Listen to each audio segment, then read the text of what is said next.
Hi, I'm Ann Sabak, owner of Seacoast Mortgage, licensed in Massachusetts, Connecticut, and Rhode Island. I'm also a registered investment advisor. I'm here to explain to you how to stop a foreclosure, or at least forestall it for many years to come. As many of you know, so many of us are losing their homes due to unforeseen events. This recent client that came to me for my assistance has lost a considerable amount of income because he's a contractor, a self-employed contractor, and as we know, there's very few homes being built with the glut of homes that are now on the market. He has tried relentlessly for the past year and a half to obtain a loan modification from his current lender. The lenders, as you may or may not know, are very unwilling to do a loan mod, and they're unwilling to take partial payment. They want full payment. Well, that's a story for another time. So let's continue on with this client who came to me with only 2 weeks left before foreclosure. They apologized to me for only giving me 2 weeks' time to help them. They had been to many mortgage brokers, spoken to all the people they could possibly think of to save their home.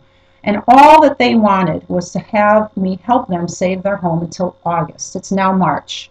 They said, Ann, our daughter is getting married and she wants to have her wedding reception in our backyard. What a simple request, and how sad that this bank just is so cold and callous that all they care about is getting their full payments.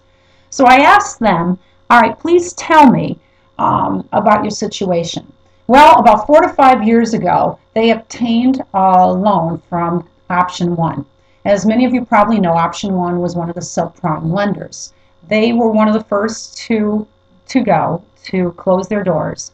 When a lender closes their doors, the loans get sold off. Now, Option 1 was a big seller of loans anyway, even before they closed their doors. When a loan gets sold, it gets packaged and it could be sold to another lender, it could be sold to a servicer, or it could be securitized and sold on Wall Street. What securitization simply is bundling up loans and selling them for a premium on Wall Street. That's how Wall Street makes their money, at least in the past. Now they have become toxic loans, but that's for another subject. So continuing on with this client and informing you how to save or forestall a foreclosure, what this client did not know was that they need the original mortgage note in order to foreclose. The foreclosing attorney has given them 2 weeks to vacate the property. The ad was placed in the paper, the embarrassment was made, and now they're looking for a rental. But they said, Ann, if there's anything you can do. I said, yes, you need to ask for that original mortgage note. And they asked, what is that specifically? I said, well, when you signed with Option 1 at that closing table, you put pen to paper, and that's called the original. And that original mortgage note was notarized by the closing attorney. That note was sold and sold and sold. So at some point, it got lost along the way, more than likely. Well, Ann, what makes you think it got lost? Many are lost. Why do I think so? The odds of it changing hands effectively and getting into somebody's file neat and tidy is very slim the more times it's sold or securitized. So I said to go home and to call the foreclosure attorney. So they did that. They called me a couple days later and they said, Ann, he returned our call and all he has is a copy. I said, that's right. They're foreclosing with copies. Ann, how can this be?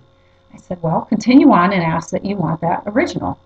They called me a few days again later, about a couple days before they were about to foreclose, and they said, Ann, the attorney called and said our foreclosure has been stalled indefinitely. Yes, indefinitely.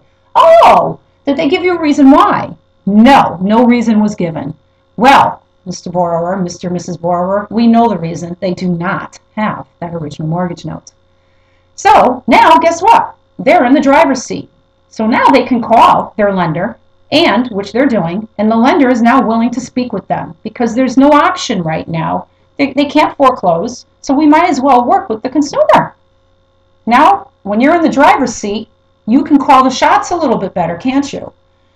Now, all we want, the borrower and I want in this industry, is to be able to say, if a stranger can buy our house at a price that we can afford, why can't we make that payment? So in other words, their house at one time was worth $300. It's now worth $200.